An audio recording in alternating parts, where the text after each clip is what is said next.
Good morning, সুপ্রভাত। সবাইকে জানাই মাউন্টেন পিকের পক্ষ থেকে আন্তরিক অভিনন্দন।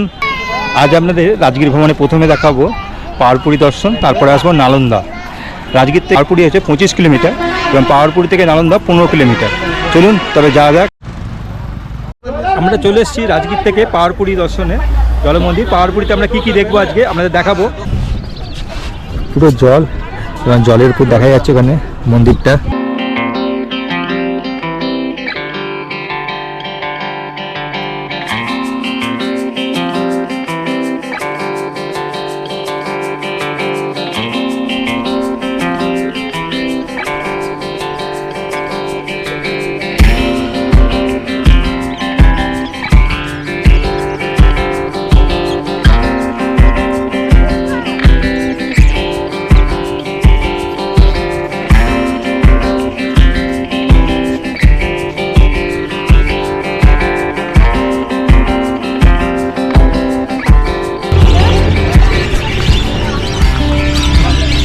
মন্দিরে ঢোকার আগে এখানে জুতো খুলে প্রবেশ করতে হয়।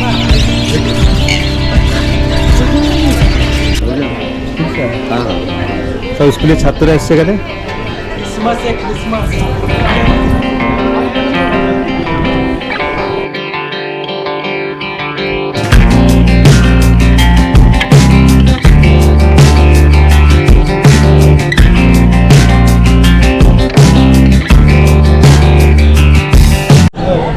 আমরা চলে এসেছি পাহাড়পুরি জলমন্দির, যেটি জৈনদের একটি বিখ্যাত ধর্মস্থান, যেটি মহাবীরকে উৎসর্গ করে করা হয়েছে। দেখুন আমাদের পুরো টিম।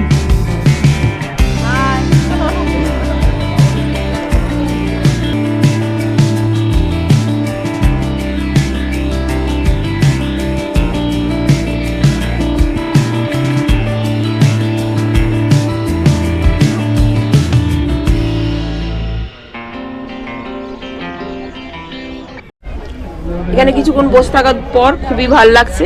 এখানে প্রচুর বেলে হাঁস ভর্তি, দেখতে খুবই সুন্দর লাগছে। আপনারা আসবেন, খুব ভালো লাগবে। জৈন মন্দিরের ঠিক উল্টো দিকে হচ্ছে শম্ভু সাগর মন্দির।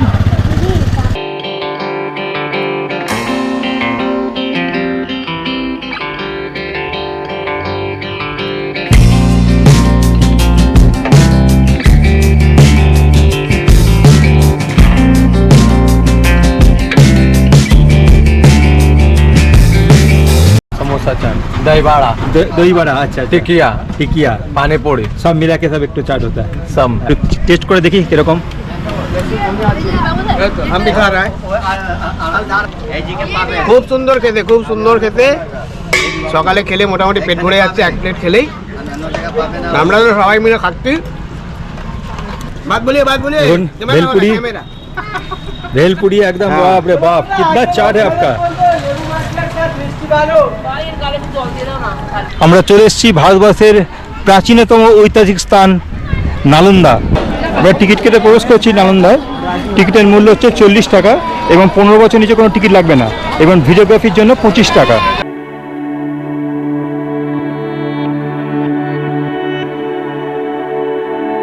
ये नालंदा शब्द जो है ना, दो शब्द के मेल से बना है।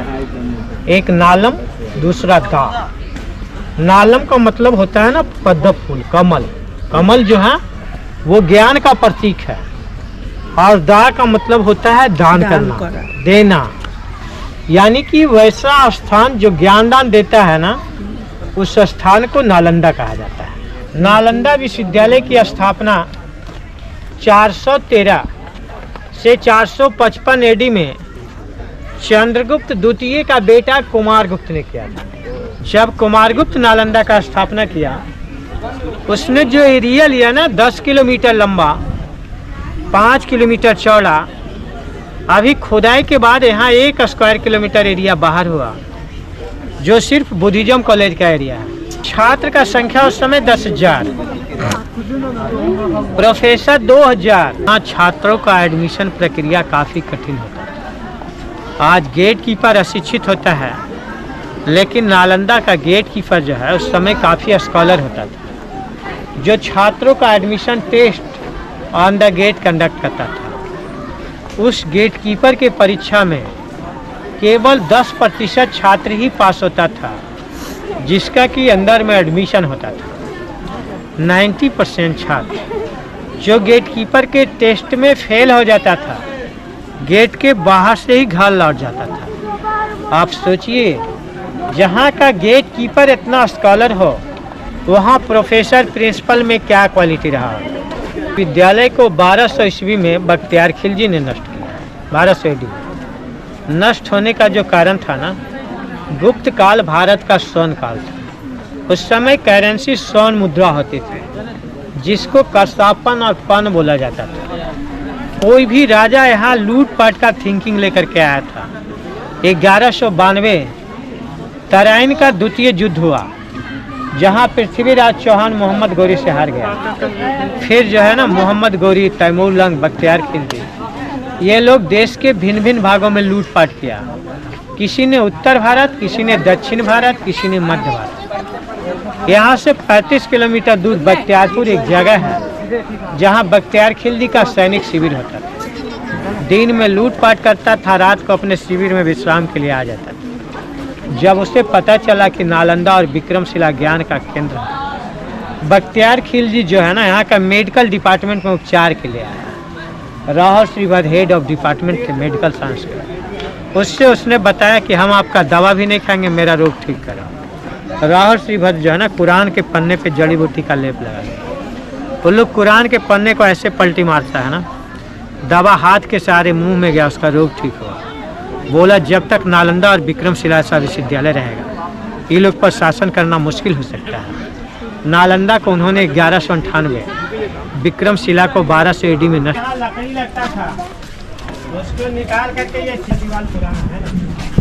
আমরা মহাবিদ্যালয়ে প্রবেশ করছি। एक छात्र का एक कमरा है, जिसका छत यहाँ होता था। ऊपर का दीवार और छत दोनों टूट चुका है। छत से नीचे के तल को गुप्त राजा लोग तैयार किया था। जा तुम, उससे ऊपर के तल को हासवाधन डेवलप किया 7वीं शताब्दी में, और उससे ऊपर के तल को पाल राजा लोग डेवलप किया 9वीं शताब्दी में। यानी 413 AD में जो कंस्ट्रक्शन बना, 1100 ईस्वी आते आते 7 मंजिला इमारत तैयार हो चुका था वेनसांग की डायरी के अनुसार। यहाँ 1.5 फ्लोर देखने को मिलता है, ऊपर का मंजिल टूट चुका है।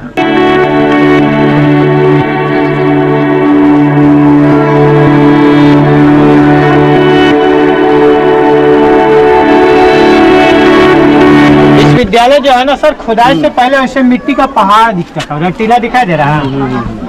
हाँ, वैसे माटी का ढीफी दिखता था, है ना। ये पूरा एरिया, हाँ, पूरा एरिया वैसे ही कवर था। कहीं ईंट नहीं दिखता था। ईंट जो आप देख रहे हैं ना, सब मिट्टी दिखता था, है ना। तो खुदाई से निकाला गया। ये जो स्टेज आप देख रहे हैं ना, स्टेज ये पेड़ के छांव में होता था, समझ रहे हैं ना। ये स्टेज गाछ के छांव में होता था। हाँ, ये पहले माटी का स्टेज बनता था गाछ के छांव में, है ना। सुबह में लोग वहाँ बैठ करके ध्यान साधना करता था। पढ़ाई के टाइम में बीच में गुरुजी चारों तरफ छात्र बैठ करके वहाँ लिखता पढ़ता था। यानी क्लासरूम वैसे बनता था। आज के तरह बड़ा क्लासरूम नहीं होता था, हॉल नुमा, है ना। ये स्टेज जो है ना, पेड़ कट चुका है। यहाँ पर ये क्लासरूम भी है, अध्ययन करने का भी जगह, और शाम में गपशप चौपाल भी होता था। ये बच्चों का क्लासरूम नहीं होता था कि गुरुजी ऊपर और छात्र नीचे बैठते थे। गुरुजी छात्र स्टेज पर बैठ के किसी सब्जेक्ट पे चर्चा करते थे। यानी क्लासरूम डिबेट सिस्टम चलती थी। आज भी PhD की कक्षाएं डिबेट सिस्टम चलती है ना। मतलब कि ये उच्च शिक्षा संस्थान था। इसीलिए गेट कीपर जो है ना, छात्र के प्रीवियस नॉलेज के साथ गुरुजी का सेंटीमेंट भी चेक करता था कि आप यहाँ के गुरुजी साथ बहस करने के लायक हैं या झगड़ा करेंगे, है ना। आज भी इंटरव्यू में सेंटीमेंट ज़्यादा चेक होता है ना, प्रीवियस नॉलेज तो रिटेन में होता है। चलो, এই স্টেজটা আগে যখন ছিল তখন এটা মাটির ছিল, এখন তো এটা এরকম তৈরি হয়েছে। আগে এটা পুরো গাছ দিয়ে ঢাকা ছিল। সকালবেলা ছাত্ররা এখানে উঠে আগে যোগা করতো, তারপর স্যারদের সঙ্গে এসে এখানে ওদের ডিবেট শুরু হতো কোনো একটা বিষয় নিয়ে।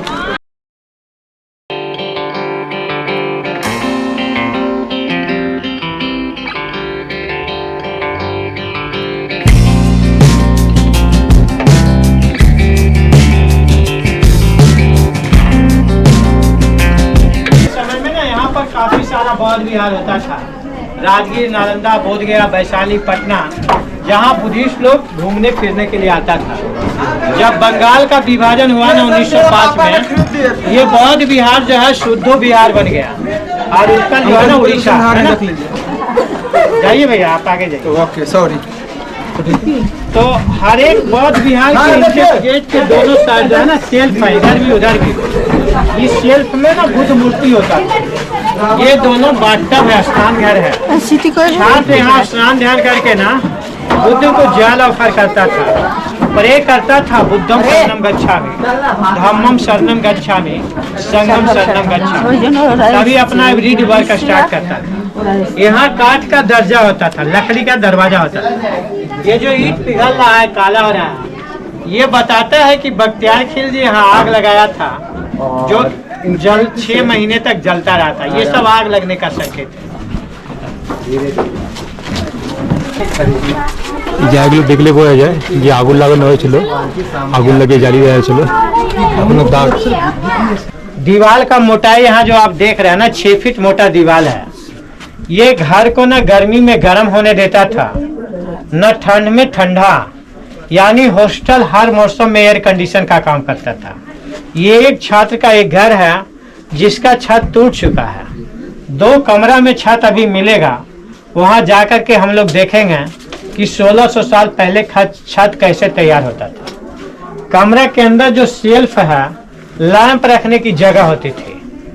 बाती जलता था उस समय तीसी तेल में, रेड़ी तेल में, है ना। और किताब बनता था ताड़ पत्ते का। इधर रैक भी बनता था वो किताब रखने के लिए, है ना। हाँ, और उधर दरवाजा के पास भी 2 शेल्फ है। इधर का शेल्फ सामान रखने का और इधर वाला डोर स्टॉपर उड़का रखने का, कील लगने का। तो इधर डोर स्टॉपर। आगे चलेंगे, चलो।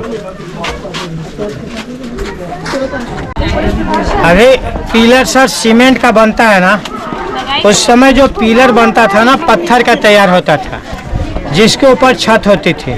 यह स्टेज भी क्लासरूम है सर। यहाँ भी बीच में गुरुजी के चारों तरफ छात्र बैठते थे। गुरुकुल सिस्टम में जब पेड़ के छांव में पढ़ाई बाधित होती थी बारिश के समय में, है ना, वृष्टि काल में, बाद के राजा जब पिलर के ऊपर छत तैयार किया, यहाँ बारिश में भी पढ़ाई सुचारू रूप से चलती थी, है ना। तो यहाँ बारिश में और उधर ओपन एरिया में गाछ के छांव में।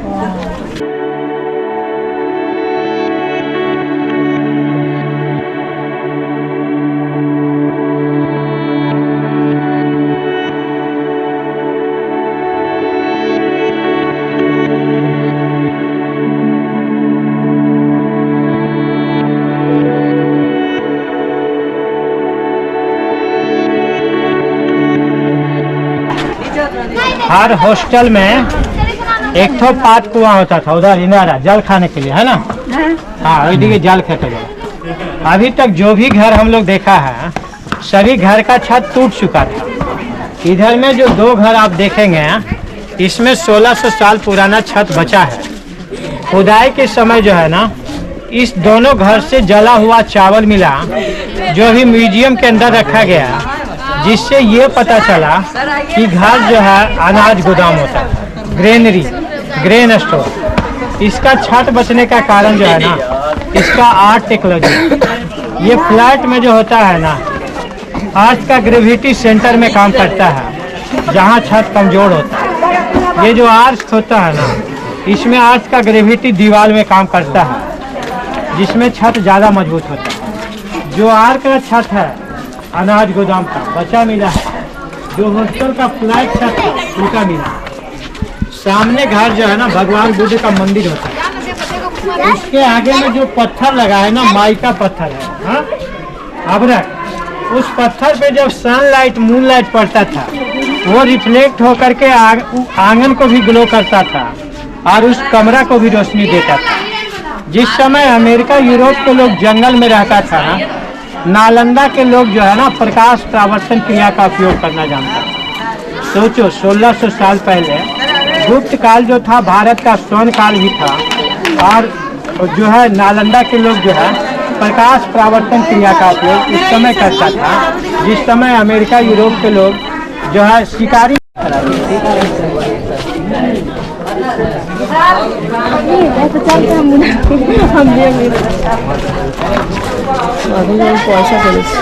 একটা কুয়া যেখান থেকে ছাত্ররা তাদের জল নিয়ে যেত খাবার জন্য।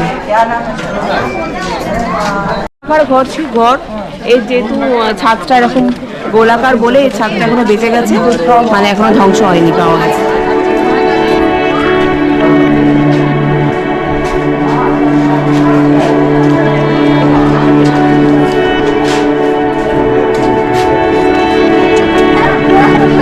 जिस समय भगवान बुद्ध और महावीर जिंदा होते थे ना, ये जगह जो है ना आम का बगीचा था, समझ रहे हैं? उधर जाओ, आम का बगीचा, जहाँ आम खड़ा है ना आम का बगीचा था 600 BC में, जो कि भगवान बुद्ध के प्रमुख शिष्य सारीपुत्र का जन्म स्थान था। सारीपुत्र, मोगलायन, आनंद उपाली सभी बुद्ध का शिष्य हुआ करता था। सारीपुत्र जब बुद्ध के प्रभाव में आकर के बौद्ध धर्म में एंट्री हुआ, उस समय तक जितना सारा लोग बुद्धिज्म में एंट्री हुआ था ना, उसमें सबसे ज़्यादा तेज तराशीस भगवान बुद्ध को सारीपुत्र समझ में आता है। जैसे क्लास में क्लास टीचर मॉनिटर बनाते हैं ना, बुद्ध ने भी सारीपुत्र को धर्म सेनापति बना दिया। सेनापति का क्या काम होता है? राज्य का रक्षा करते हुए राज्य के विस्तार के लिए काम करना। धर्म सेनापति ने भी धर्म का रक्षा करते हुए धर्म के विस्तार के लिए काम करना शुरू किया। उसने आम के बगीचे में एक ट्यूशन सेंटर का स्थापना किया, जहां छात्र मिट्टी के झोपड़ी में रहता था, हाँ, आम के पेड़ के छांव में शिक्षा लेता था। वो लोग अगल बगल के गांव में भिक्षाटन करता था। ये परंपरा 600 BC में बुद्ध के जिंदा रहते हुए स्टार्ट हुआ था। जब 413 AD आया, कुमारगुप्त मगध का राजा बना, उस समय आते आते यहाँ पर 2000 कुटिया बन गया, जिसमें हर कुटिया में एक प्रोफेसर 5 छात्र, यानी 2000 कुटिया में 2000 टीचर, 10,000 छात्र हुआ। कुमारगुप्त ये देखा कि यहाँ पर बहुत सारा लोग पहले से टीचिंग वर्क में इन्वॉल्व है। उसने उस ट्यूशन सेंटर को बदला ग्लोबल यूनिवर्सिटी के रूप में। उन लोग का मिट्टी का झोपड़ी हटा करके मगध का राजा ये पक्का बिल्डिंग तैयार कर दिया। छात्र यहाँ जो भिक्षाटन कर रहा था ना, उसकी समाप्ति के लिए उसने 200 गांव का टैक्स एवरी ईयर डोनेट कर दिया, प्रत्येक साल। तो ऐसे करके ट्यूशन सेंटर को कुमारगुप्त ग्लोबल यूनिवर्सिटी में बदल दिया, जहाँ की दक्षिण पूर्व एशिया से छात्र पढ़ाई करने के लिए आने लगा। ছাত্ররা যেগুলো মারা যেত, সে ছাত্রদের স্মৃতির জন্য ছোট ছোট স্তূপগুলো করা হয়েছিল, আর প্রফেসররা মারা যেতে প্রফেসরদের স্মৃতির জন্য বড় স্তূপগুলো বানানো হয়েছিল।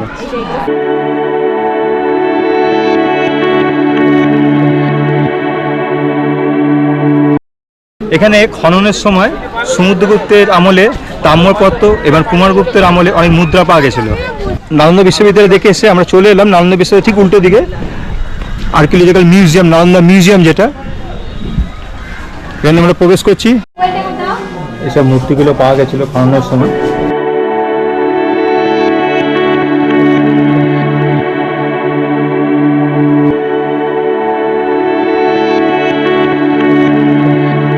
এখনকার সময় কত সুন্দর নিখুঁত কাজ।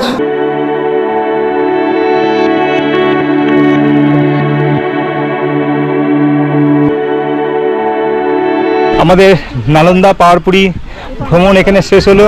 ভালো লাগলে লাইক অবশ্যই ক্লিক করবেন এবং শেয়ার কমেন্ট করতে ভুল করবেন না।